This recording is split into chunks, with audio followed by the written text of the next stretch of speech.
Buongiorno e bentornati con questo nuovo appuntamento con A voi la linea con dirette contributi dal nostro territorio.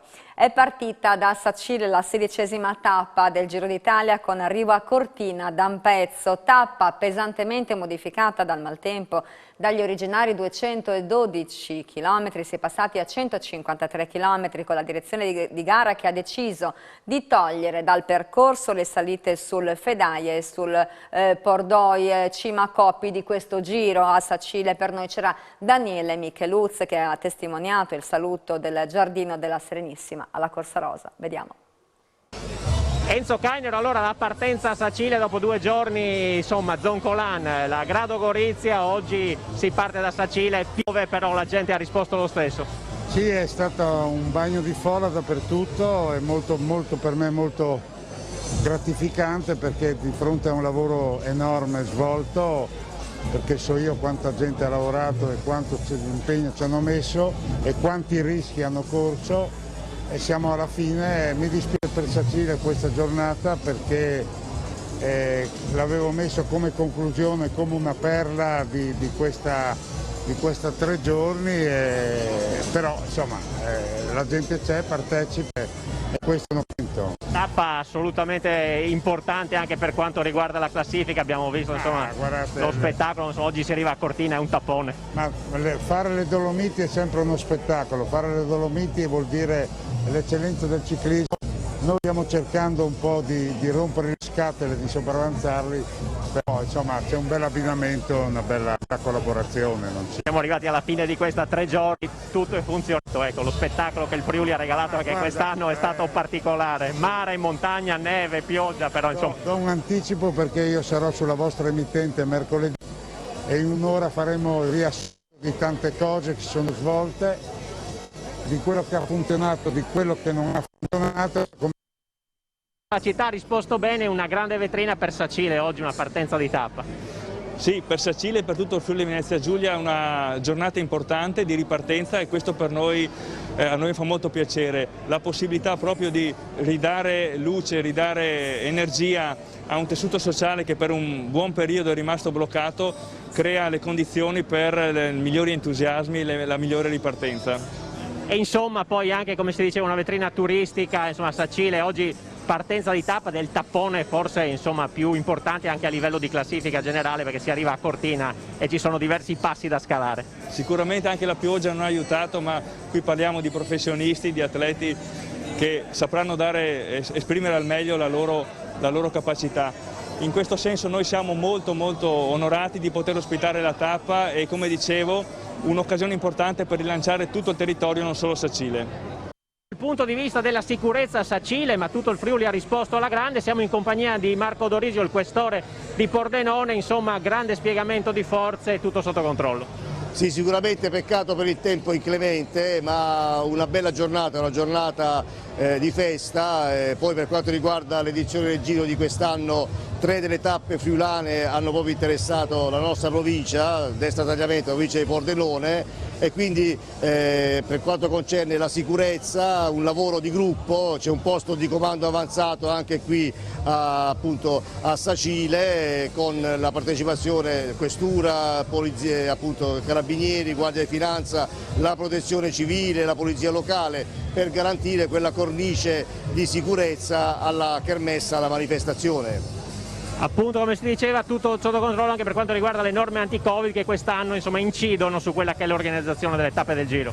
Sì, anche, ripeto, oltre alle misure di safety e security, da 1 anno e mezzo siamo ormai con la pandemia e quindi anche nell'organizzazione ci sono i protocolli anti-Covid che sono appunto stati stilati da RCS e anche e soprattutto dobbiamo dire che le persone sono pienamente collaborative, quindi rispettano il distanziamento, le mascherine, poi siamo all'aperto, quindi sicuramente tutto sta procedendo per il meglio. Allora, l'emozione del Giro a Sacile? È una gran bella tappa, è una gran bella soddisfazione avere il Giro, una partenza qui a Sacile, secondo me dà tanto di sport e una bella soddisfazione dopo un'uscita da questa pandemia, speriamo che sia. Piove però insomma si fa il tifo. Rovina un po' tutto, però l'affluenza c'è, si sente il Giro e andiamo avanti, la pioggia non ferma. La mascherina rosa per il Giro. E anche la maglietta sotto, ma purtroppo non possiamo farla vedere. Tutto in tinta. Emozionate? Sì, anche bagnate, ma pazienza. Va bene lo stesso. Si fa il tifo per chi? Davide Cimolai? Sì. Beh, in particolare sì per lui, però con questo tempo sono tutti eroi e quindi facciamo il tifo per tutti.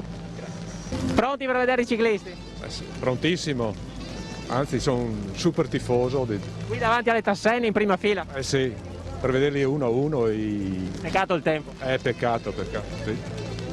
Sì, vero peccato perché sarebbe stato anche più spettacolo. Il giro arriva a Sacile, insomma. Sì, finalmente dopo qualche anno che non passava di qui è giusto che torni in questa bella zona del Friuli. Ecco, il tempo non aiuta, però insomma ombrello alla mano si resiste. Appassionati veri ci sono, con pioggia, neve, vengono a vederlo. Per chi si fa il tifo? Beh dai, per il corridore della zona, quindi il nostro Cimolai. Non è forse la tappa per lui, però insomma sta combattendo anche per una maglia importante. Sì, poi con la pioggia tutto può succedere, quindi vedremo.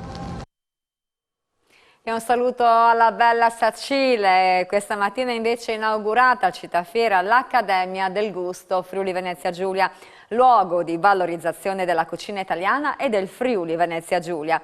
L'Accademia del Gusto FVG nasce dalla volontà dei soci dell'Associazione Cuochi Udine che con questo progetto vogliono istituire una scuola di alta formazione professionale per gli operatori del settore, per gli studenti degli istituti alberghieri e infine anche per gli amatori, tante le opportunità formative. Sentiamo.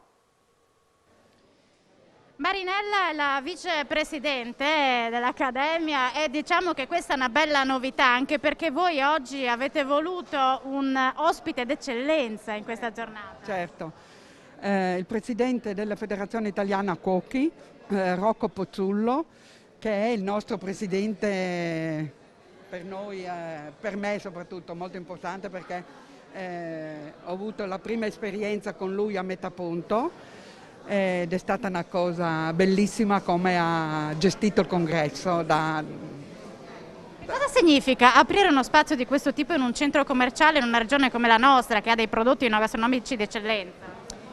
Beh, come Federazione Italiana Cuochi è molto importante perché è la prima volta nella storia della federazione che un'associazione e chiaramente dei presidenti come Daniele Piccoli, Mariella Feriga e tanti altri hanno creduto nella formazione e che hanno creato questa scuola, questa Accademia del Gusto, insomma, importantissimo perché è associativa e quindi raggrupperà non solo associati che possono venire a formarsi, ma anche tante altre persone. L'idea in un centro commerciale invece è molto importante perché dobbiamo comprendere che bisogna formare sicuramente i professionisti, bisogna formare sempre di più i giovani degli istituti alberghieri, dei centri di formazione, ma bisogna formare anche il pubblico, perché così faranno sicuramente elevando chiaramente il gusto da parte di queste persone. Quando vanno nei ristoranti sono più preparate e soprattutto per noi è importante, devono richiedere sempre più materia prima. L'Italia intera e soprattutto il Friuli Venezia Giulia ha delle qualità elevate per quello che riguarda insomma, il nostro patrimonio agroalimentare. Quindi è un'opportunità per i giovani ma anche per il turismo della nostra regione che anche qui si mettono in vetrina i prodotti della regione. Sì, noi mettiamo in vetrina sia, come diceva il Presidente nazionale, la formazione degli allievi o gli aggiornamenti dei professionisti o i corsi diciamo, per la gente comune, ma soprattutto la valorizzazione dei prodotti del nostro territorio. Qui nasceranno degli chef stellati? Voi date la possibilità però. Noi diamo la possibilità poi, sì. Una cosa devo dire, da quando ho conosciuto Rocco, che è diventato presidente nazionale, si è sempre battuto a tutti noi presidenti regionali di promuovere i nostri prodotti, anche quando andiamo con il prodotto, quando facciamo assemblee nazionali, noi portiamo i nostri prodotti e lui ha sempre detto valorizzate i vostri prodotti a ognuno di noi, non solo il Friuli giustamente, ma lui ha sempre creduto e continua a dirci siete e siamo un bel numero e dobbiamo valorizzarci, abbiamo bisogno soprattutto, guarda che spettacolo. Assessore, anche l'Accademia del Gusto vuole valorizzare il territorio, sia i prodotti ma anche i cuochi che verranno a formarsi qua. È meraviglioso, guardate, oggi è stato lanciato questo progetto che è diventato realtà in un momento particolarmente complicato per il comparto. Parliamo della ristorazione e parliamo del settore proprio dei cuochi, la professione dei cuochi, che hanno passato 1 anno e mezzo / 2 difficilissimo. La Regione è sempre stata accanto agli stessi. Oggi si inaugura questo luogo del quale io vorrei sottolineare 2 peculiarità che a me sono piaciute parecchio. Qua si formano i giovani. Noi ne abbiamo parecchi, noi abbiamo delle scuole di formazione assolutamente qualificate sia per quanto riguarda la cucina sia per quanto riguarda la sala. Qua avranno la possibilità di crescere ulteriormente e anche la possibilità di promuovere il prodotto enogastronomico tipico del Friuli Venezia Giulia, quindi valorizzeremo sia i giovani sia i nostri prodotti, quindi un messaggio molto forte in una regione che sta spingendo a 1000. Guardate, io ho degli indicatori fantastici da qui ai prossimi mesi, un alzo tiro terrificante, bellissimo. Quindi benvengano iniziative come queste. Un connubio perfetto, giovani, enogastronomia, traino per il turismo. Sì, è tutto lì. Guardate, il turismo rappresenta per la nostra regione una fetta importante sia di occupazione sia di prodotto interno lordo. Quello che io ho chiesto è crediamoci tanto, abbiamo tutti gli ingredienti per poter insegnare ad altre regioni, ad altri paesi cosa significa regione ospitale, un turismo che cresce, un'enogastronomia d'eccellenza, poi il vino, i cogli, i bianchi, insomma abbiamo tutto quello che è necessario per sfondare e noi siamo qua. Oggi si inaugura uno spazio importante per il Città Fiera, diventerà un punto di formazione d'eccellenza? Beh sì, certamente è uno spazio molto importante per Città Fiera, ma io credo che sia molto importante per il Friuli, perché è un centro moderno di formazione che formerà i prossimi giovani cuochi del futuro e li formerà con delle metodologie moderne all'avanguardia e questi diventeranno i brand ambassador dell'eccellenza dei prodotti enogastronomici friulani e quindi riteniamo che sia un passo in avanti per tutto il Friuli, insomma, poter avere un centro di formazione di questo tipo. Per noi naturalmente a Città Fiera è un onore, è un piacere, è un orgoglio essere ancora più vicini al territorio e essere utili al territorio. Uno spazio che resterà aperto anche per la clientela?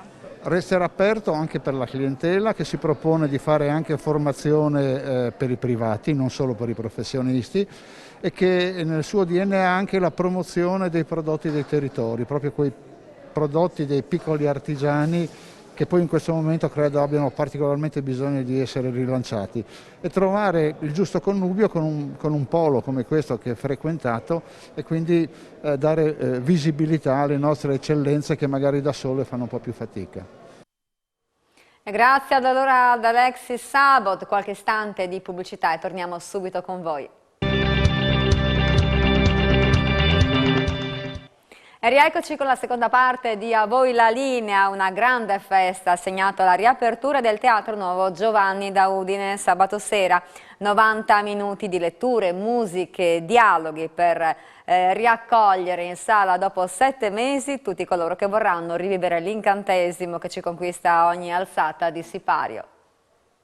Un appuntamento scandito da letture, musica e dialoghi ad auspicare con entusiasmo ed in sicurezza il ritorno in sala del pubblico per una nuova stagione di intrattenimenti. Parliamo dell'Incantesimo del Teatro, serata speciale con cui la Fondazione Teatro Nuovo Giovanni da Udine ha voluto festeggiare La creatività ritorna in sala, titolo della nuova rassegna spettacoli che arriva dopo il fermo di oltre 7 mesi per l'emergenza coronavirus, comprendente 12 appuntamenti in calendario sino ad agosto fra prosa, musica, laboratori per bambini e visite teatrali guidate. Ad intrattenere il ritorno in sala di 500 spettatori, con Chiara Donada in veste di presentatrice e l'assessore alla cultura del comune di Udine Fabrizio Cigolot, hanno tenuto banco il presidente della Fondazione Teatro Nuovo Giovanni Nestri con il direttore per la prosa Giuseppe Bevilacqua e Miriam Bevilacqua, con letture di Edgar Lee Masters e Pierluigi Cappello, il coro polifonico di Ruda diretto da Fabiana Noro e Ferdinando Mussutto al pianoforte, con in repertorio musica di Franz Schubert, Joseph Gabriel Gabriel Reinberger e Giovanni Sollima, il direttore della British School Friuli Venezia Giulia Peter Brown con un simposio su rinascimento e chiusura per pandemia dei teatri elisabettiani e l'attore Eros Spagni, ospite d'eccezione considerato fra i più popolari ed amati interpreti del nostro tempo, nonché emblematico protagonista della grande tradizione teatrale italiana. Tornando all'annunciata nuova programmazione, fra gli appuntamenti in calendario sino al 10 agosto spiccano il ritorno di Gabriele Lavia con una dedica alle liriche di Giacomo Leopardi, la star del pianoforte Marta Argerich con un concerto dedicato ad Igor Stravinsky in occasione del 50° anniversario della morte e la danza aerea con le coloratissime coreografie degli acrobati Sonics.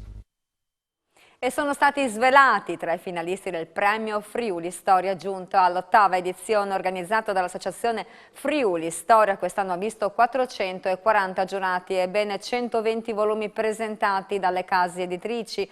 La giuria scientifica ha scelto le 3 opere per la finale. Ora la giuria popolare, dopo averli letti, sceglierà lo storico vincente. Il premio Friuli Storia è arrivato ormai all'8ª edizione e sicuramente ha un'importanza a livello nazionale, essendo che è riuscita a raccogliere quest'anno 120 candidature.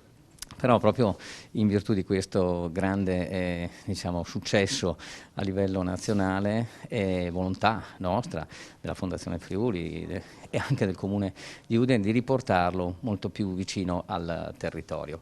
È chiaro che per quanto ci riguarda l'importanza è condividere questo successo con il nostro territorio, quindi non solo quello che si verifica è il risultato di una partnership profonda fra noi e la Fondazione Friuli, ma anche con comuni diversi, oltre a quello di Udine, spazi nel territorio in cui saranno presentati le terne dei finalisti.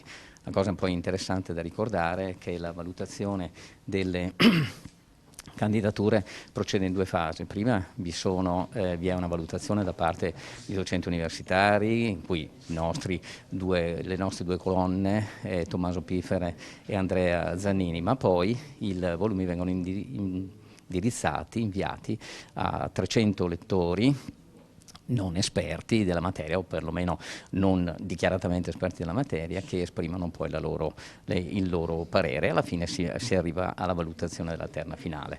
Ecco, tutto questo sarà condiviso naturalmente e portato in giro per il nostro territorio per far dare un senso profondo, ancora di più, al nome Friuli Storia. Il premio Friuli Storia arriva quest'anno all'8ª edizione e arriva all'8ª edizione in ottima salute. Siamo molto contenti per il successo che ha riscosso tra gli editori e soprattutto tra i lettori, perché non bisogna mai dimenticare che lo scopo del premio è creare nuovi lettori di storia. Noi pensiamo che la storia sia fondamentale per la crescita sia dell'individuo che di un popolo e quindi pensiamo che leggere storia sia un aspetto molto importante nella formazione della identità del soggetto. Però questo un soggetto lo capisce non perché gli viene spiegato, ma quando fa esperienza del gusto della storia.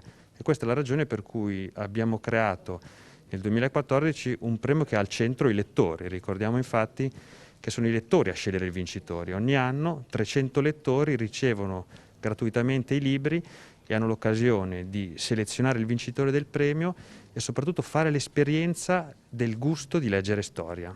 Questa è la missione del premio, creare lettori di storia. La grande forza del premio Friuli è stata prima di tutto quella di riuscire a investire su una nicchia di grande qualità che riesce a fare la differenza all'interno di un'offerta culturale generalista.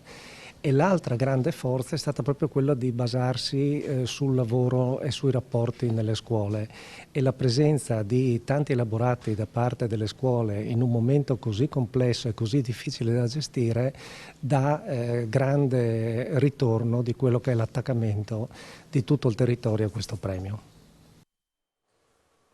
E vi portiamo adesso a Prodolone, una frazione di San Vito al Tagliamento, dove esiste ancora un mulino ad acqua perfettamente conservato, centro didattico. Ci racconta la sua storia Eligio, a 69 anni, che già da bambino dava una mano ai mugnai.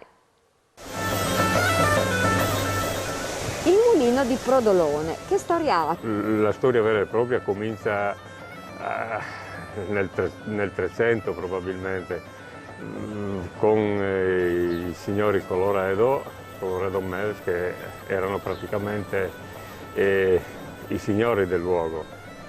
C'è stato costruito un castello e quindi probabilmente gli stessi anni è stato costruito anche il mulino. Sicuramente non è lo stesso che adesso, perché questo qua è stato ricostruito credo verso la fine del Settecento. Dal 300 circa ad oggi, insomma, sono 700 anni che hai voglia di cambiamenti. Comunque credo sia, perché almeno in documenti, io non sono certamente uno storico, sono solo così appassionato, però in molti documenti sì, nel 300 parlavano già di mulino, quindi probabilmente c'era un'altra posizione, qualcuno dice che era un po' più in su, qualcuno più in giù, comunque sicuramente qualcosa c'era, insomma. E ci sono i segni anche all'interno del mulino di chi c'è passato, di quello che ha, di come ha operato. C'è un mugnaio che teneva i bacchi da seta, perché davanti al mulino c'erano due egelsi e un camino a muro sul primo piano. A seguito di quello, nella prima metà dell'Ottocento, il mugnaio che c'era ha utilizzato una fascia fatta per l'allevamento dei bacchi, praticamente l'ha usato come diario, cioè è interessante vedere che ci sono una marea di note, nomi, cognomi e date tutte della prima metà dell'Ottocento. La peschiera che c'era davanti serviva appunto per rifornire di pesce la famiglia. Io sì, sono nato lì vicino al mulino, sono sempre rimasto lì, sia come lavoro che come residenza. Praticamente ho fatto la vita di lato al mulino. Da piccolo, adesso non mi ricordo esattamente, ma credo sui 7-8 anni, qualche volta il mugnaio mi chiamava per dargli una mano. Ha funzionato fino al 1972, anno in cui il mugnaio è andato in pensione e poi è rimasto chiuso.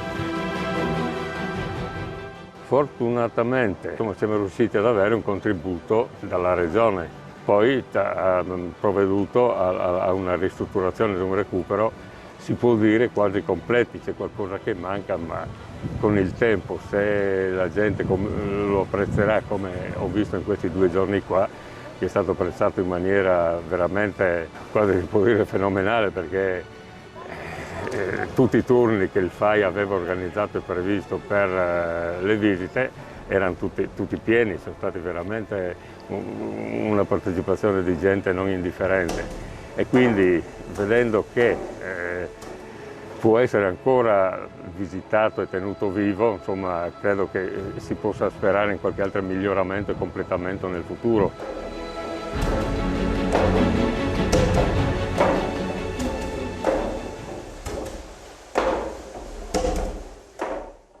Ed era una visita che abbiamo fatto per voi con i volontari del FAI di Pordenone. Con quest'ultimo servizio si chiude anche oggi A Voi la Linea. L'informazione in diretta torna su Telefriuli con il TG delle 16:30. Buon pomeriggio.